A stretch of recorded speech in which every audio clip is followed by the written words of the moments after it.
Okay, then we come to our next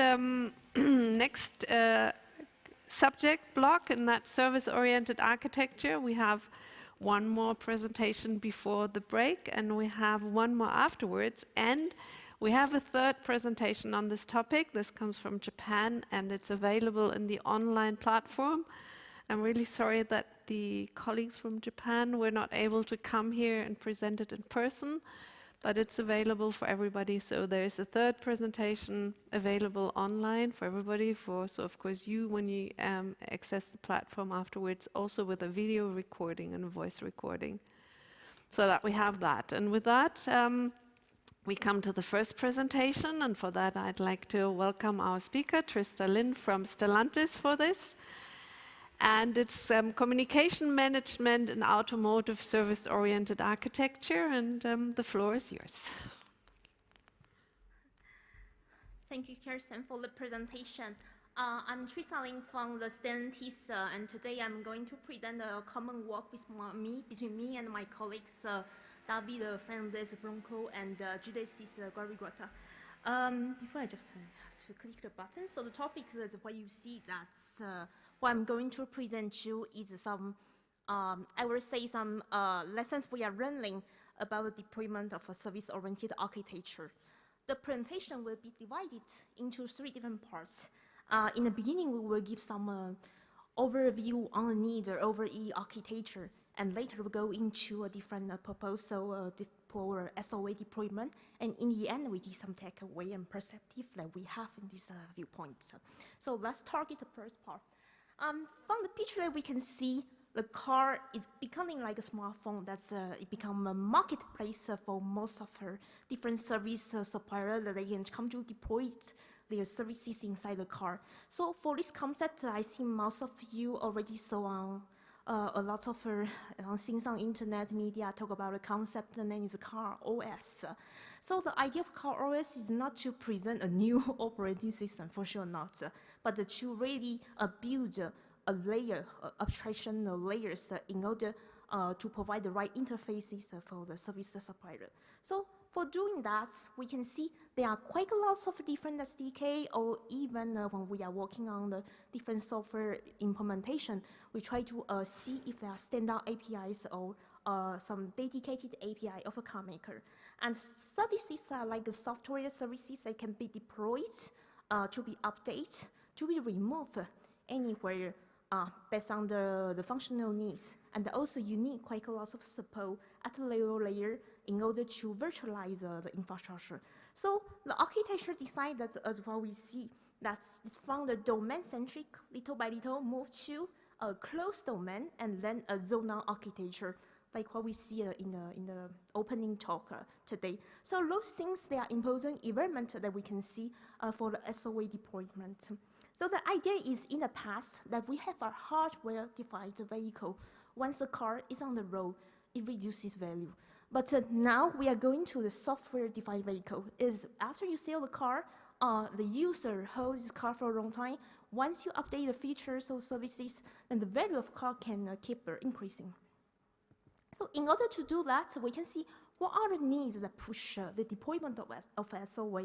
We can see something we talk very often, the 4 different important domains that we call it the case related to connectivities, autonomous driving, electrification, and mobility. So for all 4 those needs domain, that we can see that there are different needs from the user. For example, now with the clients, you have lots of need that you have to update the software in order to keep improving the functions inside the car and increase the value of the car himself. And then also, users have more and more need on the driving assistance functions, or like cooperative driving in ADAS domain, or V2 vehicle to everything. And you have a lot of functionality that start to interact in between in a closed domain context. And as we see, that we would like able to update the software inside the car to open the car as a marketplace for most of service provider. And ownership for sure is changing, that you have to remove the current deployment and put a kind of new configuration once the owner change in the vehicle. But from the viewpoint of the car maker, we also have things that we call it that we want to be able to scale the software platform based on different chassis. So when the size of the car increase or decrease, you can try to do the best in order to reduce the variant management, in order to have a flexible car platform, and then in order to reduce also the software complexity, reduce the time market, etc. So here in the picture that we can see, that is a traditional EE architecture that we can see. Or you can also see a part of cloud in the right side, as we usually call it the extended vehicle. And currently, for a lot of more implementation, that either we have the component with its own software context. That's when we say software context, because there are some components that might have a Linux space environment, Android, and also AutoZar, etc. So most of apps, they are often limited by the software context himself. And the goal of SOA is really to provide a layer to abstract the communication as we receive from signal to service, and they'll try to decouple a relationship between the hardware and the software platform. So you can see the definition become more and more abstract compared to the past. So the vehicle interfaces definition become really something difficult to track with our current tooling and the processor, in order to really provide kinds of a modularity, and in order to reuse most of software chunks designed for the current platform. And then for sure, the most important goal is to simplify. That's the way to add a new use case in the car, and in order to aggregate all the data interfaces. And to do that, we can see also not only in a higher layer, there are also a lot of work on the middle between the hardware and software that we often call virtualization. And so in the downside, you have the EE architecture, and then upper side, you can have a virtualized EE architecture. When we talk about virtualization, it's not just virtual machines, etc. It's the idea to virtualize the hardware, operating system, and the network. And in order to have a capacity to the system, you can really abstract most of the components to simplify the resource management in order to perform the system mapping when we are mapping a functional flow to technical flow, etc. So the previous slide shows the idea that we want to do, but for reality, we are quite far from that. Is we don't always have a 100% environment that is SOA oriented, and also for the EE architecture, we don't always have a virtualized environment. So for the real implementation, that is the things we are introducing now, is try to work on the zona architecture, centralized architecture. So you have kinds of a platform, it's dependent with the hardware, but there are also some platforms that are independent with the hardware. And for the higher layer as well, different applications, some of them they are really have to be run in a certain environment, but some of them are independent. And for sure, the way to abstract communications between apps is about data modeling, API deployment. So we can see that here, zona architecture and central ECU, that is mainly kinds of a mitigation area between legacy ECUs and IT infrastructure. So there are some key points like how to manage heterogeneities between all the different systems, and how to manage the coexistence between all those components. And what we see also in the opening talk, something very interesting is how do we define the boundary in between. So according to the boundary, we have different deployment strategy based on the defined boundary. And for sure, standardization is always the most important in order to facilitate the work of deployment. So then go to the second part. I would like to introduce the slide. And here in the slide, we can see a little evolution of automotive EE architecture. So we can see the black curve present it's over time, complexity and the amount of functions over time. And then the blue curve present the real complexity that we have while working on the integration. So in the beginning, we have the age of cables. So at the time, there were a lot of cables inside car, and you have can arrive in the vehicle in order to simplify the complexity of the vehicle design. Later, we're entering the age of buses and ECU, understand that the idea of a centralized or zona architecture is also try to simplify those growth of the concept. So we can see on this part that Ethernet and IP enable the deployment of this kinds of architecture. And so, but it's not yet finished. It's not we put the Ethernet inside, there's nothing anymore to do. It doesn't mean that there are still a lot of coming works like since you have much more powers in component when they are equipped with Ethernet interface. So you also have much more possibility on the software deployment, like all the data interfaces and how to evolve your software stack and the data interfaces. And we also have a lot of variants that are not really related to function itself. And when you are placing your car platform to different chassis, it's really quite a big pain. I'm saying it's a big pain because it's about my daily life about this topic. So SOA looks like a kind of interesting topic to reduce the current complexity by working with different standards.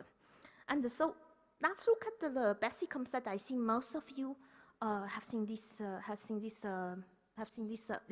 pictures about the deployment of services. So what interesting us, the most important is the independently deployable and independently updatable. Means you can deploy it, remove, update a software component inside the vehicle. In the RE architecture, you can see something like that. We have a virtualized EE architecture, then you have a basis of communications for the services, and then you have different software chunks in the top. But when you scale the network size, that's you have a much more services in the network, then it becomes quite complicated to really manage all those communications between the services. So you have to log, have to monitor, need to orchestrate all the services, need to deal with if there's error in the network, and even more, there are a lot of work to do considering the safety requirements, etc.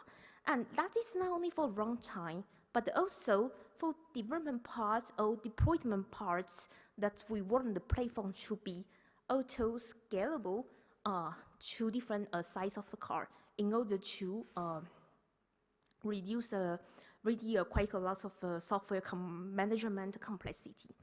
And then when you look at the software, each interface between the interface between each software components, you can see the definition. It's in fact, it's not really easier because for the car deployment, we also have to consider the way of communication. And once we tell the functional architecture, how do we allocate all those services and how to evolve those interfaces to have a quite standard interface that is pretty challenging. So we can see that in the SOA himself, it's not just SOA communication. For us, it means to include software, network, business process. And the goal to deploy the SOA for sure is not just for SOA himself, but we really want to reduce the task or to rethink the way of organization, really have something modular that's inside the car and for multiple service suppliers inside the vehicle. And then also we can decouple the software platform and hardware platform, and then for sure using different open standards and simplify the deployment inside the vehicle. So you can see a little picture here. SOA for the car platform evolution. So we can see in the existing architecture, since a lot of things that are often domain-centric, then you can see the car is able to communicate with cloud, smart devices, or even a charging station. But if we want to make communication in between, it's quite pretty complicated because you often need a lot of gateway to do a translation, etc. But later, we want to move to a really zone-oriented architecture in order to give a fixed barrier, to give a boundary of the area that we are able to deploy what we say the car OS with a lot of idea of abstraction inside in order to communicate with much more of infrastructures, such as what we say the vehicle to everything or smart city context. And then for sure in the future, we would like to really remove the barrier to have more and more abstraction on the communication himself. So simply look at the communication between the software chunks that you can often hear like IPC or communication protocols. So for IPC, there are quite lots of IPC based on the process, like what you have in your own laptop or desktop, etc.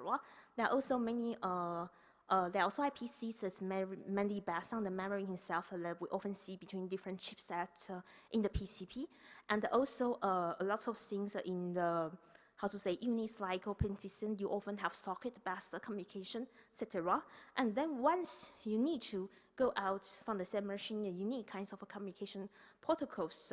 And when you are choosing different IPC, the way of abstraction can be also pretty different. And the two right side, they are mainly based on the socket communication that you can use in order to overpass, to give a kind of transparency for the processing in order to make communications between them. So let's look at a picture, a simple picture. That is what we say the extended vehicle. So you have the EE architecture that's below the car, and also make communication with the cloud infrastructure. But what we see in the future that the car will communicate with much more backend infrastructure, like in the smart city context, factory, etc. So there are many different communication protocols that we can see often in between to make in order to make communication in between them, or to process all the different correction of data. And to look at all the different protocols, you can see quite a lot of them. Currently, they touch a little bit the car, but because they are something come from the IT domain, but not so adaptive to, not really adapted to the embedded system context in the automotive domain. So look at different protocols. We try to make a little comparison. So you can see most of SOA protocol that we are talking about, SOA protocols, they often have 3 different characters. The first one is usually unique kinds of adaptation to embedded system. Means in the past when we are using like HTTP, WebSocket, Co-op, MQP, etc., they often based on the idea that the server is secure. But when you are doing the SOA inside the embedded devices, you can have a server that is not really secure, and then you really and they don't really have so much resource to use. So you really need adaptation to the resource himself and the improvement of a security mechanism inside. And for sure, you often see then there's a common point is also about the dynamic discovery. So for different protocols, we can see DDS has more things on the data discovery. Some might be mainly on the service discovery, and the OPC way is mainly on the server discovery. That you can find where is the server is. And for sure, most of them usually don't really based on the communication of a broker. So just look at about the topology. So you can see that the different idea of a topology is mainly based on the concept that you have on the protocol. And things interesting is that we can see some different ideas. For example, like DDS, some IP is really focus much more on the AutoZar context. Some IP focus on the deployment of automotive SOA inside a vehicle. And also you have DDS is more data-centric, and OPCUE is more focusing on the interoperability of different components in the factory. So different contexts of them, it doesn't mean that we are saying which protocol is the best. Finally, we see it's not really the main calculus one, but the most important is all of them try to abstract the interface, the data himself, in order to make communication in between. And later, downside, you have different protocol for the real implementation, and they can be compiled according to different software process. So different challenges we can have while deploying them. The first part is about the runtime issues, since when you deploy it SOA in a quite mixed environment, so you have a lot of heterogeneity issues to deal with, so in different software contexts. And then there are also the dimensity of the service to deal with. For example, once the service is off, how can I launch another service instance in the network, and how to make sure they are really running correctly. Then we also have a problem that during the deployment, so you have to consider all the different development process and how to define them, how to evolve them, and how to transfer them or repack them, and to make them to be the best suitable, the best solutions for the responding the context, and in order to optimize the resource consumption. And there are also safety, cybersecurity things. While we deploy that, we have to try to reduce as much as we can the remote or local attack surface. And also there are quite a lot of safety requirements about the service allocation, service scheduling, etc. So ideas here, we see here, the overall slide that we show they are the current architecture, and they can have a quite different software context per ECU. And the whole higher layer that we will want to deploy the SOA or services inside, and then services they can communicate in between with well-defined API or middleware, etc. And in the middle, in fact, the services that are communicating in between is a concept of the kinds of a data plane. You can deploy the kinds of visible services for the client.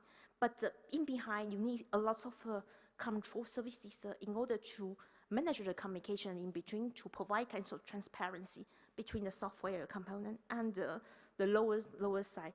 And also the most important is have to be able to really remove, add, deploy, update all the services that we can do to really make the remote updates easier. And so there are lots of orchestration that have to deal with the task assignment, to supervise the network, and then to deal with if there is a failover of a network. And for sure, the most important that we want to have is we are able to reconfigure the service deployment on the different vehicle model. Voilà. So that's the end, almost in the end, to give some idea that here we can see SOA. It's not just SOA himself, and since you have quite a lot of work in behind, have to deal with the communication management. You also need the infrastructure to be able to deploy correctly the service, and the standardization is a quite important point. So here we are not talking about which protocol is the best, but we wanted to say each protocol at solving different protocols, different problems that's in the architecture. And for sure, it's very difficult to really just choose one technology in network, but the most important is we can standardize the vehicle interface in order to let the software himself is really easy to be updated, to be deployed, and there are different strategies on the software. So for the deployment strategy in the data plan, control plan, it's really essential in order to give a correct transparency on the for all the top of service providers, and then that sends to this control services that we are able to have hardware and software decoupling ability. So just little ideas is when we look at the different direction is what we talk about, really the definition of interface is really essential. So when you look at the evolution of quite a lot of technology, like from TCP/IP to information-centric network, you see that the data is really taking a lot of power and standard for 5G, 6G network. So the data modeling and the way you define the address between data is really taking a lot of important place in the concept of interface definition. And most of the services might not always connected in parallel. So, and in this concept, we also want to have much fewer programming A4. You can really have a scalable platform on the SOA design. So thank you very much. And in the end, just a little picture about the idea of evolution of software architecture, since we are now trying to, to be merged with the FCA group. So we try to have a little bit Italian spirit inside the slide. So in the end, just about software architecture evolution, that in the past, we have a spaghetti architecture. Once you move small things, it really change many things, many code, things doesn't really work. Later, we moved to lasagna with layers architecture. And now SOA is what we see often the ravioli architecture. You can have most of things are prepared, and each one can do their dumplings in their side. In the future, we might go to pasta architecture. So thank you. I'm open to Thank you very much, Trista. We have the first questions. I can see Lars back there, and we also have an online question, at least one. So my question would be, could you detail a little bit about the scalability of a fleet of cars? Because you were basically saying that inside the car different solutions exist and you want to connect them to the back end, but typically in the back end you would have millions of cars being online or not online, and how would that fit together? What's your opinion here? Yeah, it's a super good question. In fact, we almost have the fight every week internally with off-board people and on-board people. In fact, my job at Stellantis, I'm the on-board, off-board architecture. So yes, for the car himself, they really look at us like a lot of car. So usually they don't want us to change the API. They hope that whatever the generation change, you always have the same interface on the car. And you don't need to manage it 2020, 2021, 2022, etc. And on both sides, normally we don't like that much idea of both parts. So I would say the real implementation is, in fact, it's a concept we already see on other sides of IEEE in the past. Is usually there's something like a gateway, but for us we usually call it driver. So you means you have an adapter that is in the car, and this adapter, what I can say is this adapter, he manages all the in-vehicle communications, and then he provides APIs for off-board infrastructure. And then means on-board part, you can do what you want. And it's also quite interesting because you can deal with really just one master per car, and you can orchestrate all the services in the car. And then you can deal with your scalability platform without considering all the connections you need to connect to off-board. That is the first reason. That's also second reason is about the telco cost. When you have a lot of link connected to offline, we have to monitor the connections, and it's really a big pain because for the off-board side, because for them just one car, they don't want to see 2, 3 different components. So I think there's really, how to say, kinds of negotiation on this part in order to deploy SOA, and that's it's ongoing. Currently, I don't know what will happen, but yes, there's a driver concept currently on these deployments. Okay, let's have the online question next. So we have an online question, again from Harry Parmar. Have you started to define these abstraction models that are needed at various layers within Stellantis? Yeah, we started to work on that. In fact, there are 2 different steps. The first one is the transition from the legacy components. Since there are many components, they are often still in the. I think most of you know that at Stellantis but I cannot say at Stellantis, at the PSA group, that we didn't deploy the Ethernet largely. So in order to overcome this service deployment, we work a lot on the virtualization and containerization. And to do that, we have existing, how to say, almost of interface definition in order to monitor what's happening inside the car. Yes, and we start to work on that. It's not always easy. So we have the existing things we defined in the car, but we are also we are working on to transfer the interfacing legacy issue to the zona issue or centralized issue, etc., in order to make it better. And honestly, we are also working with the different partners to improve this interface in order to have a better solution. Yeah. Mm-hmm. All right, there were 2 more that came in. I know we're running out of time. Okay, just... I'll do the first one from someone who didn't ask an earlier question, from Serkan Ayaz. Can OPC UA replace SOM IP or DDS as a single application layer communication system between end systems which are implemented in the vehicle or in the cloud? That is, I would say there are 2 different answers. The first one is the ambitions of OPC UA. For sure, they want to enter the car. And the second answer is my personal viewpoint. In fact, I don't think so. I think we might have some interface of OPC UA, but around the central ECU, etc., because OPC wants to support really a lot of interfaces. So it also means it can take much more resource on the embedded device. So that's why there are many protocol can't really replace some IP because you are very much lighter compared to existing communication protocols. So I think they are ambitious to do that. But for the implementation, we are limited by the resource. And so I don't think it will come right now, or probably, I don't know, or maybe in 10, 20 years when we have lots of computing power, it might change. Okay, we can hit the last one quickly. It's more of a statement than a question. David Fuchs asked this one. You mainly concentrated in data-centric approach. However, what does happen within the control plane? Something's off. In DDS, the only option is to use DDS IPC that's still based on data topics, and in SOM IP to use methods, but in both middleware interfaces are flat and doesn't really provide inheritance and generalization.